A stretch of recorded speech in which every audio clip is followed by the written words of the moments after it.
Asalaamu calaykum waraxmatullaahi wabarakaatu. Waa kuma ninka labaad ee ugu hantida badan China ee shaqaale ahaan jiray. Mulkiilaha Bendioda ee Colin Hine ayaa qiimeyn u jiray inuu gaadho ninka ugu hantida badan dalkaasi. Shaqaale hore u shaqayn jiray shirkadda Google ayaa qiimeyntii u dambeysay ee la sameeyay noqday qofka labaad ee ugu taajirsan Shiinaha kadib markii uu hoos dhacday iibka ganacsigiisa ee Bendioda.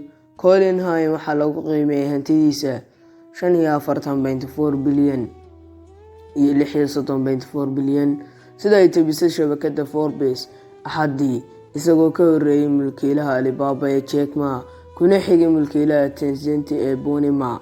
Mr. Hine wuxuu horey u shaqayn jiray Microsoft kadibna 3 sano ayuu injineer ka ahaa shirkadda Google.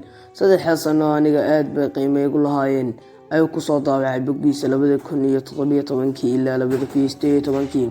Google ayaa siisay wax badan inta aan ku deeqay nin taajir ah ku riyoonayay inuu noqdo heesaa maalqabeen $50,000 ku iibsaday mir aan micno badan lahayn ama ku fadhiyin.